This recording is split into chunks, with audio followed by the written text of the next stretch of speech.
मोदी जी तो ट्रंप से डरते हैं, मोदी जी तो ट्रंप से डरते। मोदी जी स्टेज पे जरा डांस कर दीजिए, हम वोट देंगे, डांस शुरू हो जाएगा। बिहार का हर युवा इंस्टाग्राम की रील देख सकता है। नरेंद्र मोदी जी अंबानी अदानी के औजार हैं, वो उनके लिए रास्ता खोलते हैं। अब ये सोच रहे हो कि नीतीश जी सरकार चलाते हैं, आप गलतफहमी में हो।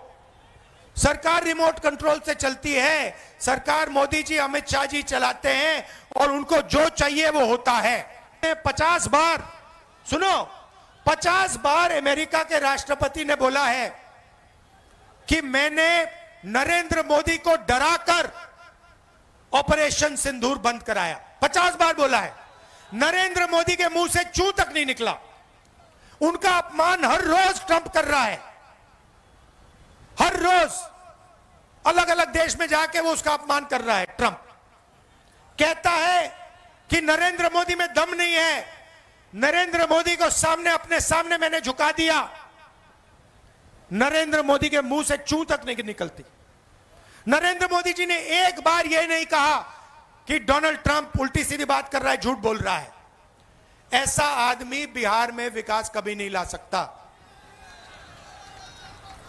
जिसमें इतनी शक्ति नहीं है कि अमेरिका के राष्ट्रपति को कह दे कि भैया आप झूठ बोल रहे हो। मुंह पे अगर जो नहीं कह सकता है वो बिहार में कुछ नहीं कर सकता। 1971 के बांग्लादेश लड़ाई में इंदिरा गांधी ने कह दिया था अमेरिका के राष्ट्रपति से, साफ कह दिया था, हम तुमसे नहीं डरते। प्रधानमंत्री का वो मतलब होता है। 50 बार डोनाल्ड ट्रंप ने कहा है कि भैया नरेंद्र मोदी को तो मैंने डरा दिया।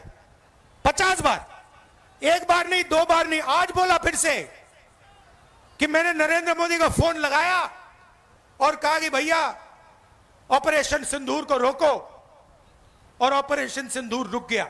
उसने बोला है 50 बार।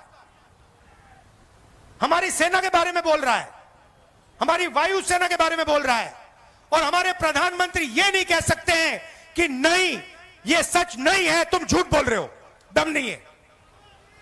मैं चैलेंज करता हूं नरेंद्र मोदी को कि आज जब वो बिहार आए कह दें कि डोनाल्ड ट्रंप झूठ बोल रहा है। चैलेंज करता हूं, नहीं कर सकता, दम नहीं है, बिहार को नहीं बदल सकते।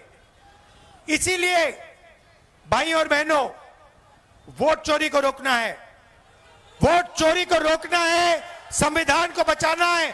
सारे के सारे वो लोग अपना वोट डालो, और अगर पोलिंग बूथ में बीजेपी के लोगों ने वोट चोरी करने की कोशिश की तो उनको पकड़ो और उनको रोको।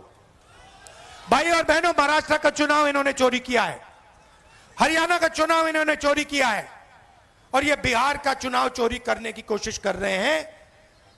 हम सबको मिलकर ये चोरी रोकनी है, संविधान की रक्षा करनी है, अंबेडकर जी के संविधान की रक्षा करनी है। और भाई और बहनों, हमारा लक्ष्य है कि अगले 10 साल में बिहार में सबसे अच्छे कॉलेजेस, यूनिवर्सिटी और स्कूल खुले, कि आपको शिक्षा के लिए बाकी प्रदेशों में नहीं जाना पड़े। ये जो पेपर लीक की जो कहानी है इसको नहीं सहना पड़े, और आपके जो अस्पताल हैं जिनमें आप जीने के लिए नहीं मरने के लिए जाते हो, जीने के लिए नहीं मरने के लिए आप अस्पताल में जाते हो, ऐसे अस्पतालों को बंद किया जाए और अच्छे अस्पताल आपके लिए खोले जाए। यह हमारा लक्ष्य।